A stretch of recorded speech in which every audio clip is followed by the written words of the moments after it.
Because I'm a done peel. I don't get to have a life. Not like you. Vampire Hunter D Bloodlust stands out as an underrated gem in the realm of gothic sci-fi horror. Crafted by the renowned Japanese author Hideyuki Kikuchi, while films like Belladonna of Sadness and Angel's Eggs have recently undergone critical reevaluation, Bloodlust remains oddly overlooked despite its stunning animation and unique blend of horror, romance, and existential dread. Both Bloodlust and the original Vampire Hunter D embody the cinematic innovations of their time. However, Bloodlust offers a deeper narrative, a poignant tale of lost love, redemption, and the haunting allure of immortality. This begs the question, why has this masterpiece lingered in the shadows? Let's explore what makes Vampire Hunter D Bloodlust truly distinctive. Kikuchi is a singular figure in the horror genre, emerging as an artist during a transformative era in Japan. His journey began at Oyama Gakuen University in Tokyo, where he studied under the iconic Kazuo Koike. Koike, a pivotal figure in manga history, rejected the label of manga in favor of gekiga, a more mature narrative style that shaped the medium's evolution. His collaborations with a diverse range of artists, including those outside traditional manga backgrounds, set a precedent in storytelling. Koike's impact extended through his Gekiga Senjuku course, where he mentored an eclectic group of influential creators, including Rumiko Takahashi and Kisuke Itagaki, in addition to Kikuchi. This diversity of influence is reflected in Kikuchi's own work, showcasing a blend of horror and sci-fi themes. One of Kikuchi's early influences was Go Nagai, whose contributions to the genres cannot be overstated. While many cite Devilman as a primary reference point for Nagai's influence, Kikuchi found inspiration in Violence Jack, recognized as the first post-apocalyptic manga.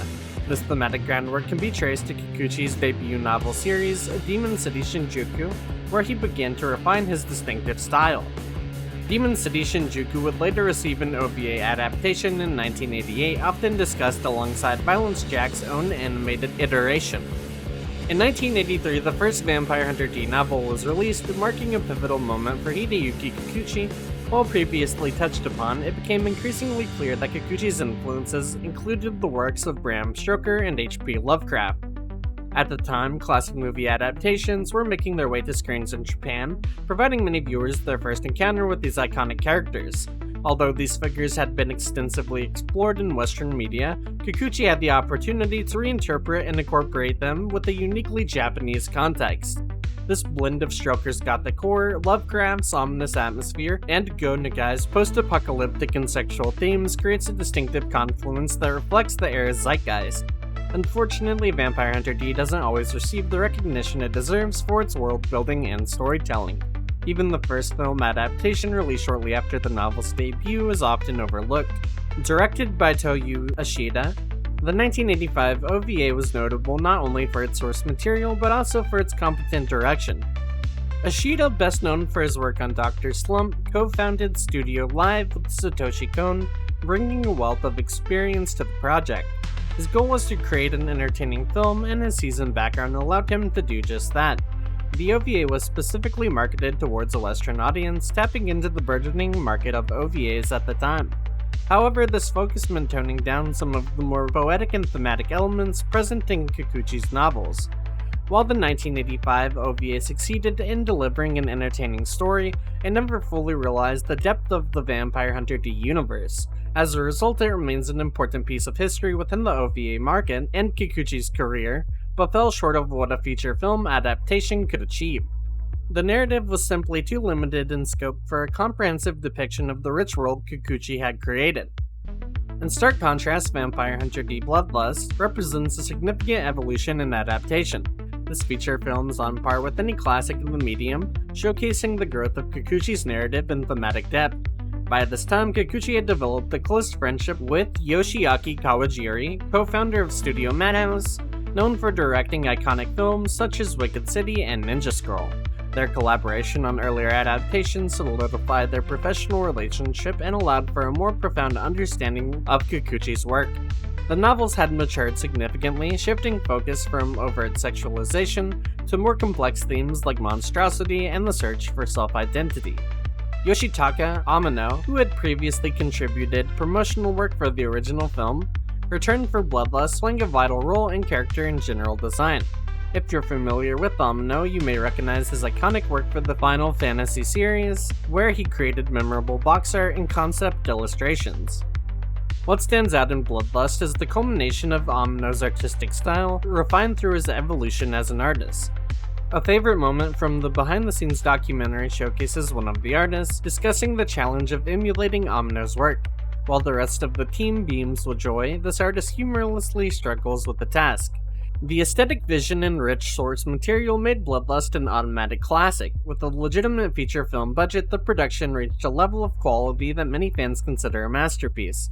The documentary reveals that every member of the team, both from the Japanese side and the English-speaking side, was deeply passionate about their work and committed to every creative decision made throughout the project. Vampire Hunter D Bloodlust masterfully brings to life not just the novels, but also the artistic visions of everyone involved in its creation. The film successfully elevates its source material, drawing heavily from an earlier novel in the series, while maintaining a mature and consistent tone throughout. As a self-contained story, it welcomes newcomers to the Vampire Hunter D universe, allowing anyone unfamiliar with the vampires to enjoy the film.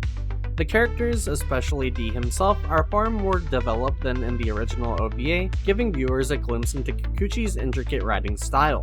The film's world feels lived in and immersive, evoking the same nostalgia and excitement as playing a beloved JRPG for the first time. This rich storytelling is complemented by top-tier animation. Several scenes feature multiple complex actions happening simultaneously, rivaling even the animation classics produced by Studio Ghibli. The film's aesthetic combines elements of the old world and futuristic themes, showcasing architectural marvels that evoke nostalgia amidst the landscape where vampires and humans coexist. Dee's role as a protector of the weak contrasts with the old-fashioned nobility of the vampires. Canonically described as incredibly beautiful, Dee inspires hope in others, embodying a duality that adds depth to his character. Vampire Hunter D Bloodlust is a visually stunning and moody exploration of love, loyalty, and betrayal set against the gothic western backdrop. The plot centers on the theme of forbidden love, particularly through the relationship between Charlotte and the noble vampire, Meyer Link. In a subversive twist, Charlotte is not a victim of kidnapping but rather a willing participant in the romance, adding layers to the traditional hunter-prey dynamic. Dee's complex morality as a half-vampire hired to retrieve Charlotte by any means necessary reflects the ongoing tension between his human and vampire sides. It's easy to appreciate the film's emotional depth, especially in the tragic backstory of Layla and the compassion she discovers in Dee. The supporting cast, particularly the mercenary Marcus brothers, injects a gritty, unpredictable energy, with each brother facing fates that highlight the dangers of their world. The film builds towards a tragic yet hopeful finale, where Meyer and Charlotte's dream of a life beyond Earth symbolizes an escape from societal judgment. Ultimately, the story underscores the idea that love can transcend monstrous origins, even as it is often doomed by human prejudice. A pivotal moment in Vampire Hunter D Bloodlust occurs when it is revealed that Charlotte willingly accompanies Meyer Link, transforming what initially appeared to be a simple rescue mission into a complex narrative. This revelation subverts the standard vampire kidnapper trope, deepening the emotional stakes and framing the couple as tragic lovers seeking to escape a world that would never accept them. Rather than portraying Meyer as the villain, this twist humanizes him, inviting the audience to sympathize with their desire for a peaceful life together in the City of the Night, a sanctuary for vampires in space. This moment compels the audience alongside Dee and the Marcus brothers to question the true nature of their mission, blurring the lines between right and wrong and adding moral ambiguity to the themes of love, prejudice, and societal rejection. The final confrontation against Carmilla in Vampire Hunter D Bloodlust is both visually stunning and thematically rich. In the cinematic battle, Dee faces the malevolent vampire countess, who torments the protagonist with cruel illusion. Carmilla's betrayal of Meyer and Charlotte shifts the film's narrative toward a deeper exploration of power and manipulation. By exploiting the psychological vulnerabilities of characters like Layla and Borga, she crafts hallucinations that prey on their tragic past, showcasing her role as a manipulative force within the vampire hierarchy. Tension escalates as Dee remains steadfast against Carmilla's tricks, ultimately overpowering her physical and spiritual forms. This clash encapsulates the film's larger themes of control and resistance, with Dee's unshakable resolve contrasting sharply against the seductive allure of Carmilla's illusions. Her defeat marks a significant turning point, not only as the last major hurdle for Dee and Meyer, but also as a symbolic victory over the oppressive forces of empiric aristocracy. Vampire Hunter D Bloodlust distinguishes itself through its masterful integration of traditional hand-drawn animation and subtle CGI, enhancing the film's dark gothic atmosphere. Unlike many films where CGI can appear jarring, Bloodlust seamlessly blends digital elements into key scenes, such as the intricate designs of Meyerling's carriage and various action sequences, while preserving the film's grounded, organic aesthetic. The meticulous attention to lighting, shadows, and texture lends an immersive quality to each frame, particularly in the dark, sprawling landscapes and towering gothic structures that define the world. The film's design, heavily inspired by Yoshitaka Amino's artwork, is another standout feature.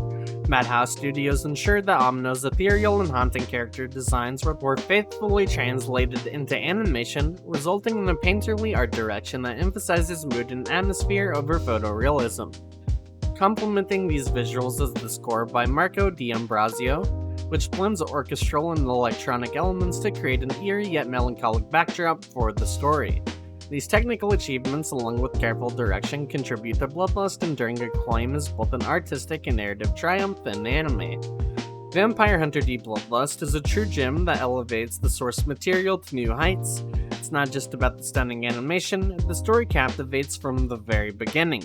While the original film has its nostalgic charm, Bloodlust dives deeper into character development and themes that provoke thought. D is significantly more fleshed out, allowing viewers to feel the weight of his journey. The emotional depth of the relationships hit harder, reinforcing the film's core message. Even in a dark world filled with horror, the connections we form are what truly matter. Now that I've shared my thoughts, I'm curious to hear from you all. Did you prefer the original OVA or Bloodlust?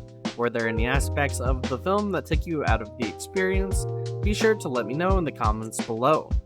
Thank you for sticking around until the end. If you enjoyed this video, I'd appreciate it if you leave a like and subscribe to the channel. I'll see you in the next one.